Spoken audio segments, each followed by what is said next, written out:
আচ্ছা, সংক্রান্তি পড়ার কথা থাকে।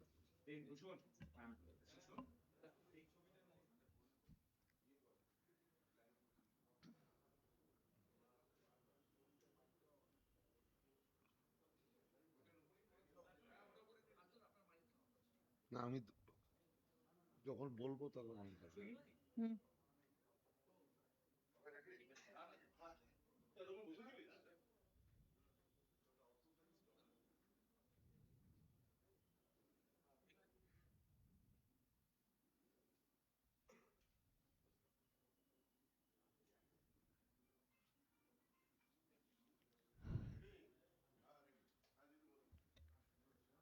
প্রথমেই আপনাদের সকলকে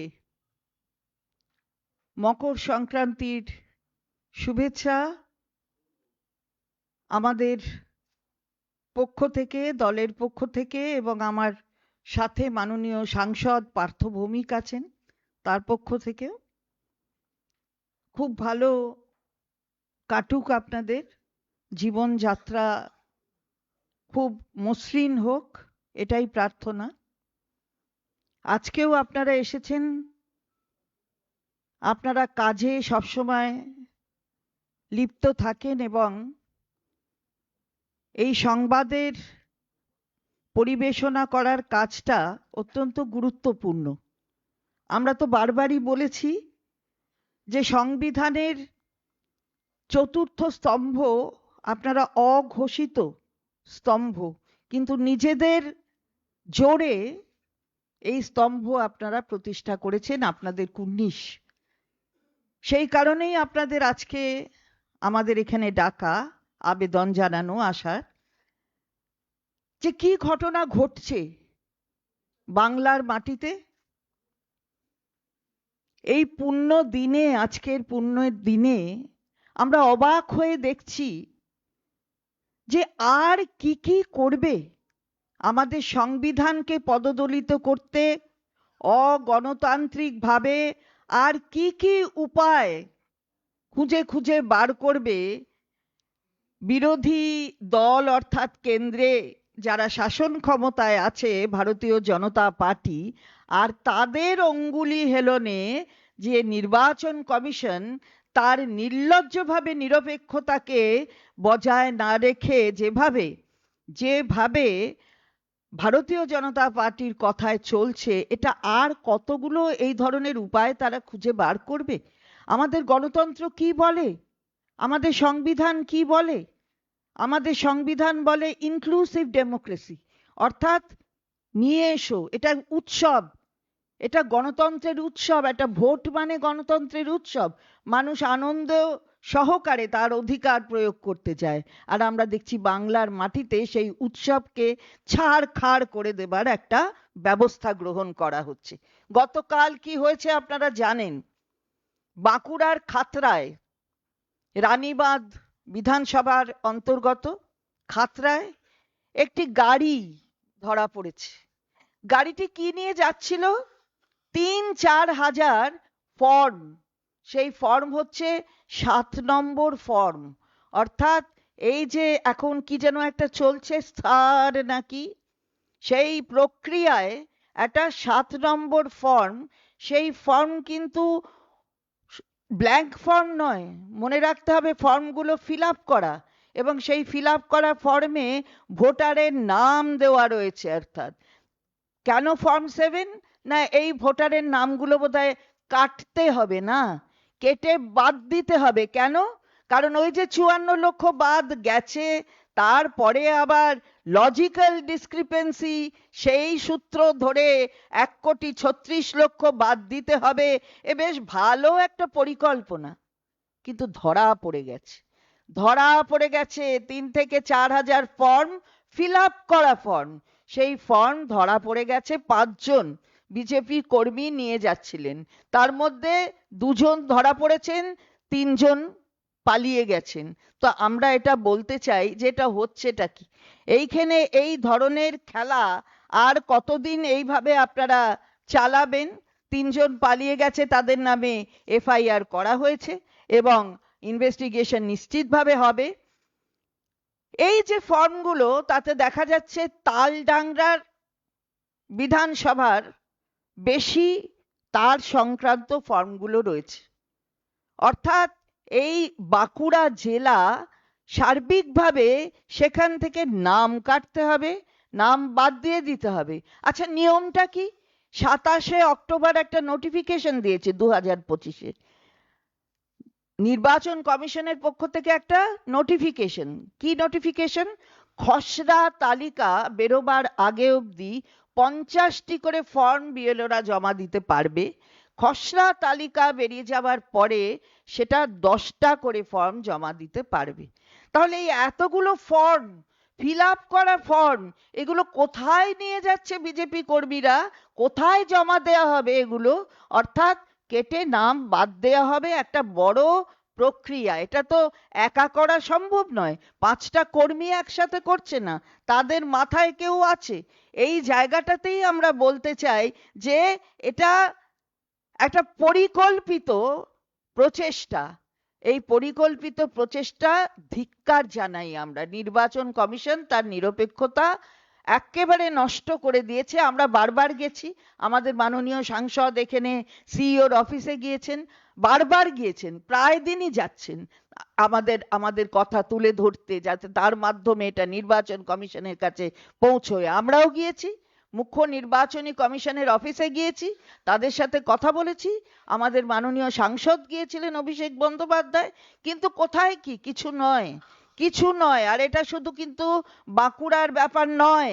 এই ধরনের ঘটনা আমরা দেখছি পূর্ব মেদিনীপুরের ময়না, তমলুক, মালদার ইংরেজবাজার, হুগলির চুঁচুড়া ও চন্দননগর, উত্তর 24 পরগনার ব্যারাকপুর এবং কলকাতার জোড়াসাঁকো। মানে অর্থাৎ একটা পরিকল্পিতভাবে নাম কাটা। সবচেয়ে বড় কথা হচ্ছে কোন নামগুলো কাটা, গতকাল আমাদের মাননীয় নেত্রী বলেছেন যে মহিলাদের টার্গেট করা। মহিলারা ভোট যাতে না দেয়, মানে কেটে দাও ওদের, মহিলাদের কেটে দাও। আমরা তীব্র ধিক্কার জানাই। মহিলাদের ভোট কেটে দেবেন এমন হিম্মত কারুর হয়নি। সুতরাং সেই জায়গায় দাঁড়িয়ে ওই প্রচেষ্টাটা করতে যাবেন না। আর এখন মাঝে মাঝেই কি ইসি হোয়াটসঅ্যাপে চলছে, নির্দেশ সব হোয়াটসঅ্যাপ, আজকে এটা কালকে ওটা পরশু ওটা, সব হোয়াটসঅ্যাপ চলছে। বাপস রে বাপস! নতুন প্রযুক্তির ব্যবহার, সেই প্রযুক্তির ব্যবহার যদি অপব্যবহার হয়, তার বিরুদ্ধে তো আওয়াজ তুলতেই হবে। সেটাই আমরা বলতে চাই যে এই ধরনের ঘটনা যারা করছে এবং প্রত্যেক দিন আমাদের সংবিধানকে পদদলিত করতে চাইছে, আমরা তার বিরুদ্ধে আওয়াজ তুলছি এবং তুলবো। আমরা থেমে থাকবো না। কি চাইছে? যে অন্য রাজ্য থেকে লোক নিয়ে আসুক, অন্য রাজ্য থেকে ঝাড়খণ্ড, পার্শ্ববর্তী এলাকা বিহার, উড়িষ্যা, এরা আসুক, ভোটার ওখান থেকে আসুক। কিন্তু হবে না, ধরা পড়ে গেছে। অন্য জায়গায় যেখানে এই ধরনের কাজ করতে গেছে তারা বুঝতে পারেনি, কিন্তু বাংলার মাটিটা অন্য মাটি, এটা বুঝতে হবে। বাংলার মাটি তাই গর্জে ওঠার মাটি অন্যায়ের প্রতিবাদে, এবং সেই গর্জনই তো মাননীয় নেত্রী আমাদের, তিনিও করেছেন।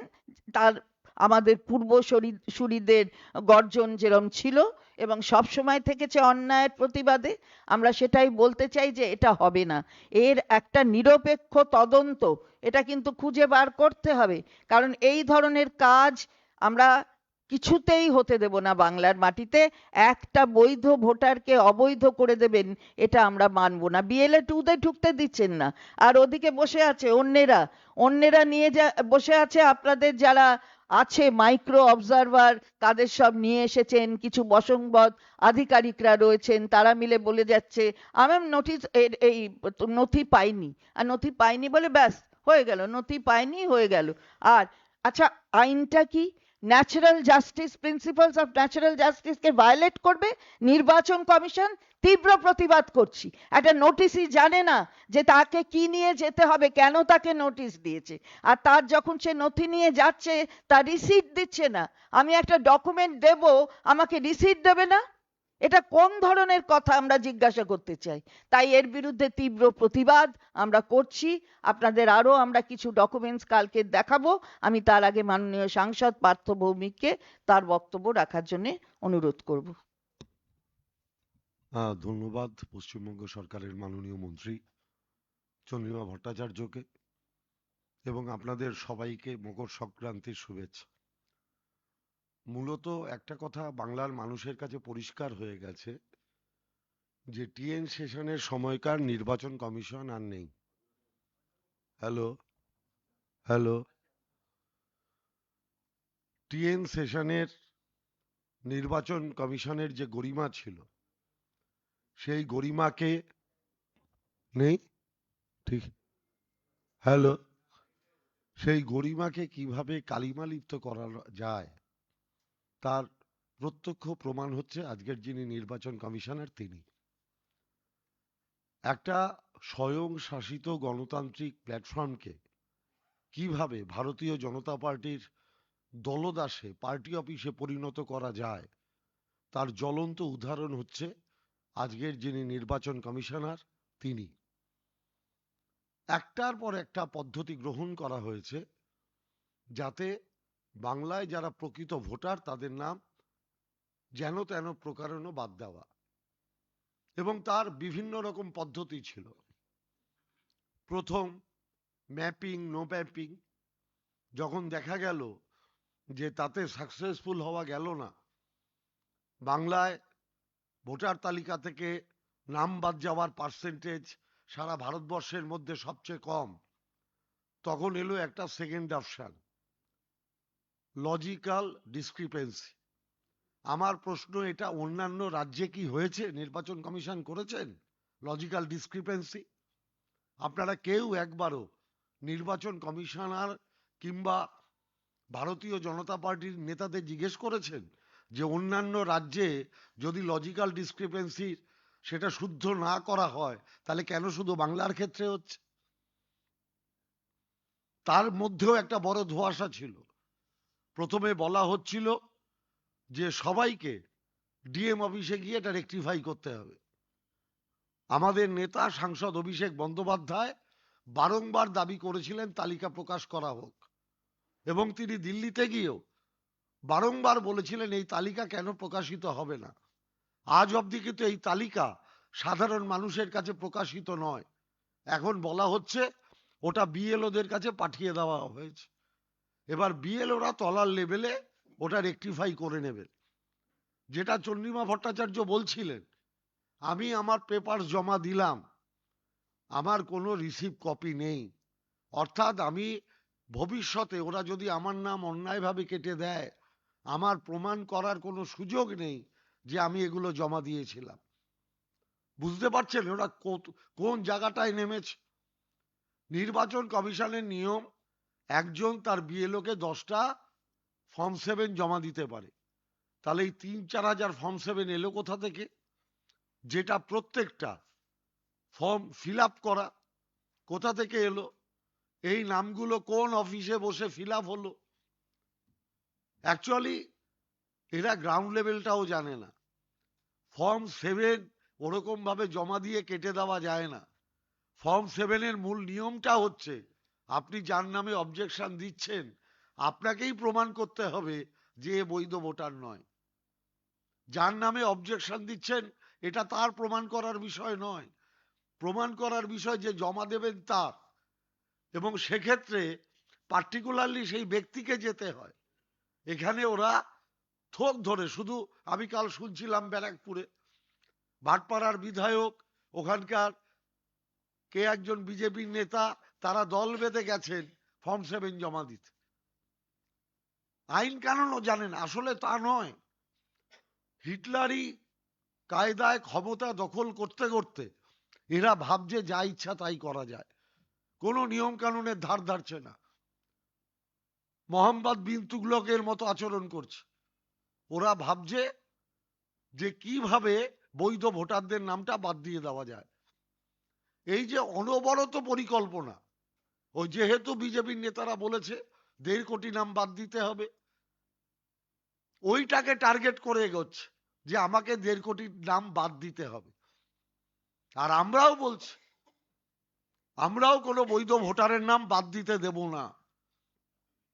তার জন্য যে লড়াই সংগ্রাম দরকার, যেটা আমার নেত্রী মমতা বন্দ্যোপাধ্যায় বারংবার বলছেন, যে পথ ধরে আমাদের নেতা সাধারণ সম্পাদক সাংসদ অভিষেক বন্দ্যোপাধ্যায় দিল্লিতে ডেপুটেশন দিয়েছেন। দলের নির্দেশে আমরা বারবার কলকাতায় যাচ্ছি আমাদের দাবি জানাতে। আমাদের এই লড়াই সংগ্রাম চলবে।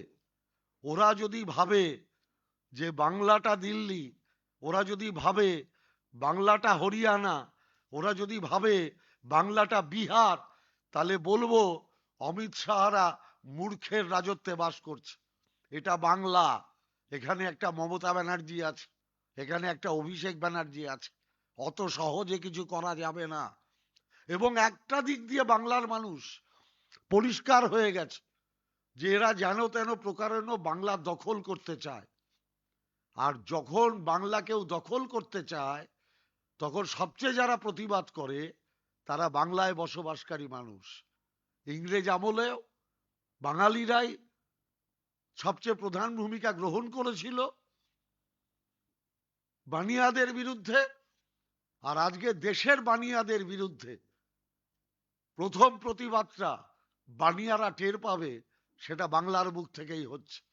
আজকে মমতা ব্যানার্জি যে পথটা দেখাচ্ছেন, অভিষেক বন্দ্যোপাধ্যায় যে পথটা দেখালেন, এটা আগামী দিনে সারা ভারতবর্ষে ইমপ্লিমেন্ট হবে।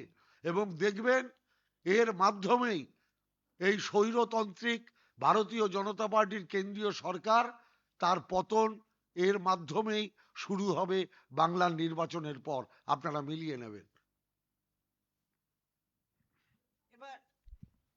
এবার আমরা আপনাদের কয়েকটি কাগজ দেখাচ্ছি, অর্থাৎ কালকের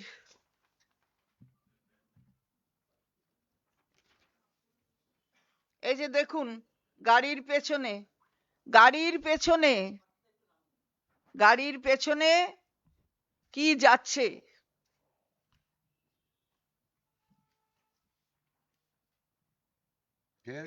দেখা গেল। আরো আছে এই যে গাড়ির পেছনে দেখুন ফর্ম, এটাকে আরো স্পষ্ট করে দেখাবো। গাড়ির নম্বর এবং ফর্মটা ফিল আপ করা ফর্ম, সেটাও দেখতে পাবেন। গাড়ির নম্বর এই যে,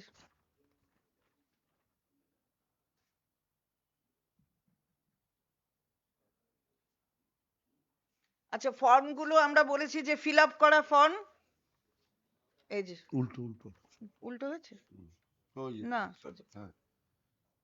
এই যে ফিল আপ করা ফর্ম। এই ভোটারের নাম কোত্থেকে পেলো? আমরা তো কবে থেকে চাইছি যে দিন লিস্টটা দিন 1,36,00,000, কই লিস্ট তো পাইনি আমরা। তাই এরা কোথা থেকে কাকে কাটছে?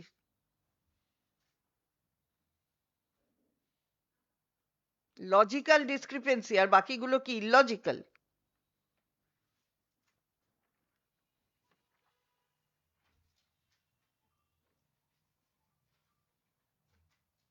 কিছু যদি জিজ্ঞাসা করেন বলতে পারেন।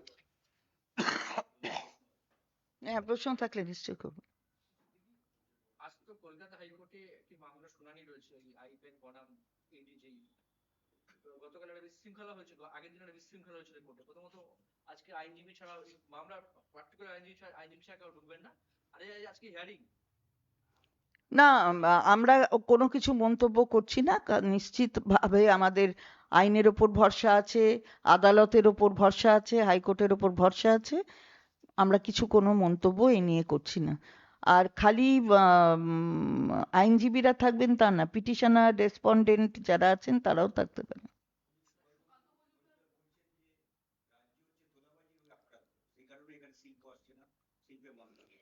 আচ্ছা, উনি যেখানে গিয়ে এটা বলছেন না, হ্যাঁ, আচ্ছা তোলাবাজির কথা বলছেন। ভারতবর্ষের সবাই জানে যে তোলাবাজ কারা, সুতরাং ওনার মুখে এটা বানায় না। উনি একটা বাচ্চাকে দেখলাম একটা ডুগডুগি দিয়েছেন না কি একটা দিয়েছেন, উনি ওই রকমই একটা ব্যাপার ওনার মধ্যে এখনো ওই বাৎসল্য ব্যাপারটা রয়েছে। তা না হলে বলতেন না সিঙ্গুরের মাটিতে গিয়ে যে লড়াইটা মাননীয় মুখ্যমন্ত্রী করেছিলেন সেদিন দাঁড়িয়ে, সেই লড়াইটা স্বীকৃতি পেয়েছিল মাননীয় সর্বোচ্চ ন্যায়ালয় থেকে, অনারেবল সুপ্রিম কোর্ট থেকে। অ্যাকুইজিশন, অধিগ্রহণ, ফার্মারের জমি, কৃষি জমি অন্যায়ভাবে অধিগ্রহণ করা হয়েছে তার বিরুদ্ধে মমতা বন্দ্যোপাধ্যায় লড়েছিলেন। তাপসী যেদিনকে জ্বলছিল ওখানে, সেদিনকে সুকান্তদের আমরা দেখিনি, সুকান্ত মজুমদারদের। সুতরাং এসব বলে লাভ নেই। আর সেই স্বীকৃতি দিয়েছে অনারেবল সুপ্রিম কোর্ট যে অ্যাকুইজিশনটা ইল্লিগাল ছিল। বাম আমলের এই অ্যাকুইজিশন ইল্লিগাল ছিল। এই ইতিহাসটা কি জানেন না? যিনি এত বাৎসল্য যার ভেতরে রয়েছে বলে এখনো মনে হয় যে উনি পরিণতই হননি। প্রধানমন্ত্রী আসছেন সিঙ্গুরে, আজকে সুকান্ত মজুমদার বলছেন এবার শিল্প হবে। আচ্ছা, এই এই শিল্প, টাটার শিল্প কোথায় যেন গেছিল এখান থেকে পরে, কি যেন একটা হবে গাড়ির কারখানা, সেখানে হলো না কেন? সেখানে কোথায় গেছিল? তাহলে হলো না কেন? হলো না কেন জিজ্ঞাসা করতে হবে তো সুকান্ত বাবুকে। আর প্রধানমন্ত্রী, মাননীয় প্রধানমন্ত্রী আসলে এখানে শিল্প হয়ে যাবে। এখানে শিল্প হচ্ছে, এবং এখানে শিল্পপতিরা যারা এখানে লগ্নি করছেন তাদের অপমান করা হচ্ছে সুকান্ত বাবুদের পক্ষ থেকে। এটা মনে হয় উচিত নয়, কারণ উনি বাংলা থেকে গেছেন, উনি বাংলা থেকে নির্বাচিত হয়ে গেছেন। ওনার বাংলাকে অপমান করাটা ওনার সাজে না। এ ছেড়ে দিন না, এ কথা যত কম বলেন ততই ভালো। কোথায় কি হবে, তারপরে কি হবে সেটা নিয়ে কোনো লাভ নেই, ওটা হবেও না, কোনোদিনই হবে না। উনি কি সুখনিদ্রায় আছেন আর কি, স্বপ্ন দেখছেন। স্বপ্ন দেখা ভালো, দুঃস্বপ্ন দেখা ভালো না।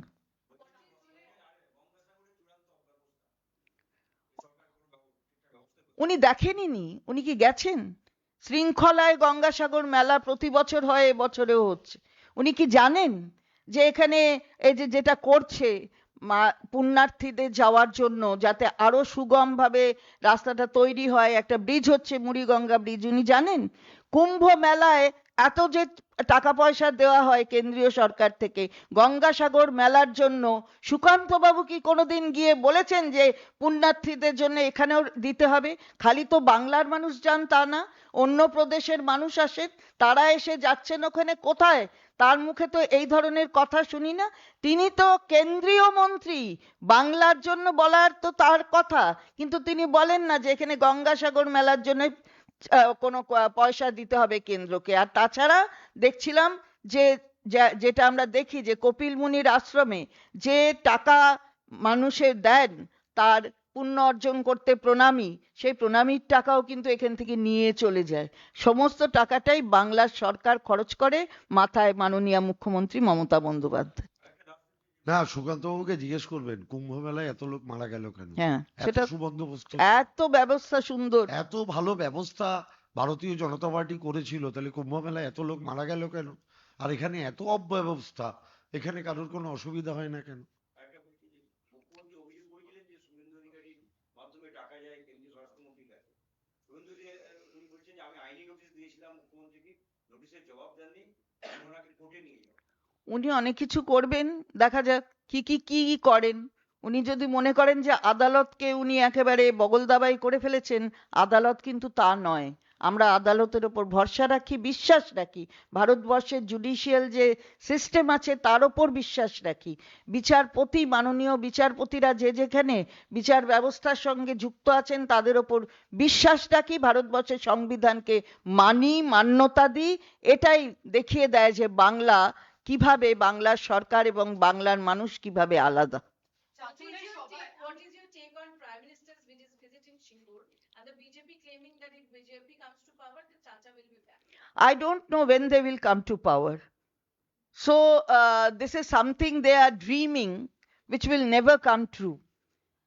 Honorable Prime Minister might go anywhere because we never create any disturbance in anyone's meeting. Rather, you will remember that whenever we go elsewhere, disturbances are created. Now, Honorable Prime Minister might come, but what they are saying about Singur, where were they in 2006? We are questioning, where were they when Taposi Malik was burnt, a child? Where were they? It was our Honorable Chief Minister, being the leader of the opposition leader at that time. She had gone there. She had actually protested against the illegal acquisition, which has been stated by the Honorable Supreme Court in its judgment that the acquisition was wrong by the left front government. So, what they are saying, I do not know. They do not know history because they were not in touch with anything. They do not know what Bengal is and what the people of Bengal are. চাঁচলের সভায় শুভেন্দু অধিকারী প্রসূন বন্দ্যোপাধ্যায়কে আক্রমণ করেন, তিনি অভিযোগ দায়ের করেছেন। 7 দিনের মধ্যে শুভেন্দু অধিকারীকে হাজিরা করা হয়েছে। যেটা বলা হয়েছে সেটা বলবে, যেটা যে সেটা প্রশাসনিক ব্যাপার, প্রশাসন যেটা করছে সেটা করবে। फरवरी का मंथ में फाइनल लिस्ट निकलना है, लेकिन अभी भी देखा जा रहा है 74 लाख लोग जो है उनको बुलाना बाकी है हियरिंग के लिए। वही तो हम लोग बोल रहे हैं कि ये फॉर्म मिलता है एक गाड़ी में, फॉर्म से यही तो एक फार्स है। वो माइंडसेट कर लिया है कि हमको बोला है, हमारे मास्टर जो है वो बोले हैं कि हमको इतना सारे लोगों का नाम डिलीट करना है, तो हम किस तरह से करेंगे। तो ये जो अभी हियरिंग बाकी है और 14 फरवरी के अंदर उसको फाइनल लिस्ट निकलना है 14 फरवरी के अंदर, तो किस तरह होगा। क्या हियरिंग है, hearing principles of natural justice को वायलेट करके किया जा रहा है। भारतवर्ष के एक संविधान है और संविधान के अनुमोदन लेके ये जो प्रिंसिपल्स ऑफ नेचुरल जस्टिस है, यानी हमको अगर नोटिस देगा तो हमको जानना है कि क्या किस बारे में नोटिस, हम जाएंगे तो उसका भी एक something has to be there, कुछ तो रहना है कि हम वहां पर गए और हम वहां पर डॉक्यूमेंट्स दिए हैं, तो वो डॉक्यूमेंट्स का भी एक रिसीट चाहिए, कुछ नहीं दे रहा है। नोटिस ही को नहीं मालूम है कि किस लिए उसको बुलाया जा रहा है। वो 11 जो डॉक्यूमेंट, उसके अलावा 12 डॉक्यूमेंट सुप्रीम कोर्ट बोल दिए थे कि 12 डॉक्यूमेंट आधार कार्ड होगा। आप जरा बोलिए तो, जो बोल रहे हैं लॉजिकल डिस्क्रिपेंसी और ये बोल के कि ये आधार कार्ड के साथ और एक डॉक्यूमेंट वो 11 डॉक्यूमेंट्स के अंदर में ले जाने होगा। What is this, what is this, ये क्या है। अगर उसका 11 रहता तो वो 12 क्यों ले जाता। 12 डॉक्यूमेंट तो बोल दिए हैं सुप्रीम कोर्ट। तो यही हम लोग बोल रहे हैं कि ये एक फार्स है, हियरिंग एक फार्स है और महिलाओं के वोट कटने के लिए वो जुटे हैं। ये हो नहीं पाएगा, कर नहीं पाएंगे। महिलाएं बंगाल की इतना आसानी से ये करने नहीं देगा। ये जो 7,000 फॉर्म मिला है गाड़ी में, ये तो सिर्फ इंडिविजुअल घटना है, लेकिन और कहीं पे भी ऐसा हाँ, हो सकता है। नहीं, वो आप देखिए, हमारे पार्टी के ओर से हम लोग को जिस तरह का निर्देश हमको दिया जाएगा हम लोग करेंगे, आप देख लीजिए। लेकिन हम लोग ये बोल रहे हैं कि एक भी लीगल जो वोटर है उसको हम इलीगल नहीं करने देंगे। নির্বাচন কমিশনারের তো এই ঘটনা শোনার পরেই এটা নিয়ে কোনো নোটিশ জারি করা উচিত ছিল, করেছে কি? প্রায় 24 ঘন্টা কাটতে চলল। सुओमोटो, वो जो बोल रहे हैं कि सुओमोटो करना उसको उचित था, लेकिन उनका उचित था, लेकिन वो कर नहीं पाए, करे नहीं, क्योंकि बीजेपी नहीं कहा कि मत करो, ये नहीं बोलने से तो वो कर नहीं पाएंगे। check the registration of the car, who is the owner of the car? Did you check the registration of the car? Because you have showed the name, number of plates. I did not understand you. under whose name the car is registered. He's asking The registration of the car. Police বলতে বলো। That police will see, that's investigated, because 2 have already been arrested and the rest of 3 FIR has been lodged and that will be investigated. বলি একটা commission সূত্রে, মানে রিপোর্টারদের কাছে অনেক সময় সূত্রে দিয়ে থাকে, তো সেটা হচ্ছে যে কমিশনের একটা টার্গেট হচ্ছে প্রায় 1,40,00,000 হিয়ারিং এ টাকার একটা কাজের করতে। এখনো পর্যন্ত দেখা গেছে 9,00,000 টাকা হিয়ারিং এ দিয়েছে, বাকি হাতে আছে 24 দিন, 25 দিন। এটা নিয়ে কি একটা কোনো এটা কি আপনি লজিক্যাল ডিসক্রিপেন্সির কথা বলছেন? তালিকাটা এটা আমার কাছে মানে স্পষ্ট নয়। হ্যাঁ, লজিক্যাল, আমরা এটা অলরেডি উত্তর দিয়েছি। এই লজিক্যাল ডিসক্রিপেন্সির লিস্টটা আমাদের নেতা চেয়েছিলাম। সাংসদ অভিষেক বন্দ্যোপাধ্যায় বারংবার বলার পরেও, বারংবার আমরা দাবি জানানোর পরেও এটা পাবলিকলি পাবলিশড হয়নি। এবং মুখ্য নির্বাচন কমিশনের কাছেও মাননীয় সাংসদ বলেছিলেন যেদিনকে ডেপুটেশন দিতে গিয়েছিলেন যে আমাদের ওই লিস্টটা দিন, ওই লিস্টটা তো আমরা পাইনি।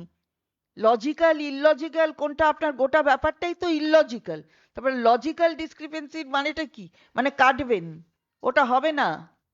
আচ্ছা, এই আরেকটা একটা প্রশ্ন প্রশ্ন এসেছে, আমি প্রশ্নটা রাখছি, যে আনম্যাপড ভোটারদের শুনানি পর্বে এখনো পর্যন্ত 11,472 জনের নাম চূড়ান্ত তালিকায় বাদ পড়ার সম্ভাবনা।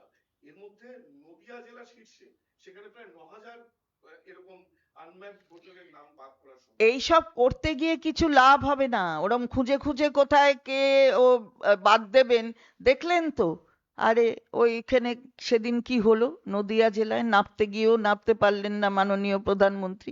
এসব করতে যাবেন না, এসব করলে অসুবিধা আছে। টেকনিক্যালি বিষয়টা কি টেকনিক্যালি 11,000-এর মধ্যে 9,000 ওখান থেকেই বাদ যাবে, মানে কোথা থেকে সূত্র আমি জানি না, তবে একটাও আমরা বলছি, বৈধ ভোটারকে অবৈধ হতে আমরা দিচ্ছি না, কোথাও কিছু হবে করতে দেব না আমরা। না না, আমরা যদি বুঝি যে এগুলো বৈধ, তাহলে তার জন্য তো আদালত আমাদের কাছে খোলা আছে। আমরা তো বলেছি আমরা লড়াইটা আদালতেও লড়বো। এটা তো অলরেডি আমাদের নেতা সাংসদ অভিষেক বন্দ্যোপাধ্যায় আপনাদের প্রেস করে বলেছে যে একটা মানুষ সে যদি বৈধ হয়, তাকে যদি বাদ দেওয়া হয়, তার জন্য আমরা আদালতে যাব। কৃষকদের কাছে বার্তা দিতে 200 কৃষক প্রধানমন্ত্রী একবারে মঞ্চের সামনে বসাচ্ছেন। ওসব সিপিএম এর আমলে যারা ছিল, যারা জমি দিয়ে টাকা পেয়েছে, তারা বসবে।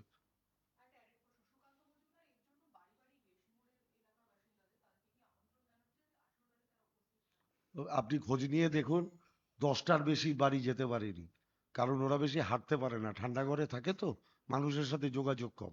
ছবি তুলে ওটা পাঠিয়ে দিয়েছে, বাড়ি বাড়ি যাচ্ছে না, 8-10টা বাড়ি গেছে। বলছি যে আজকে মকর সংক্রান্তি, পূর্ণ স্নান চালিয়ে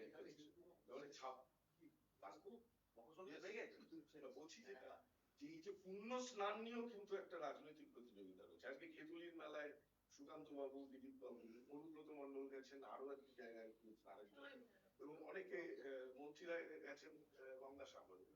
এই যে স্নান নিয়ে না না, এটা কোনো ব্যাপার নয়, পুণ্য পুণ্য অর্জন করতে গেছে। পুণ্য অর্জন করতে গেছে।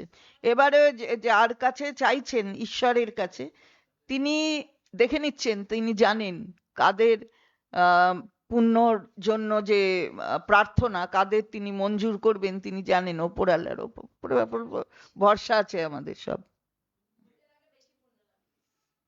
সব হবে না, অন্যায় যারা করে তারা কখনো পার পেয়ে যায় না, আর অন্যায় আমরা সই না। সেই জন্য আমাদের ওপরে ওপরওয়ালার আস্থা এবং আশীর্বাদ আছে। কি কোনটা? না, অ্যাকচুয়ালি ভগবান জানে।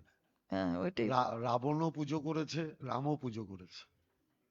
রামের পুজো গ্রহণ করেছে, রাবণ বধ হয়েছে, তাই হবে। দিলীপবাবু, সুকান্ত বাবু রাবণ বলছিলেন। আমি তো কিছু বলিনি, আমি বলেছি পুজো রামও করেছিল, রাবণও করেছিল। রামের পুজো দেবী দুর্গা গ্রহণ করেছিলেন, আর রাবণ বধ হয়েছিল। অতএব আমার এর বাইরে কিছু বলার নেই। কে রাম কে রাবণ মানুষ জানে। সেটা বাংলার মানুষ জানে।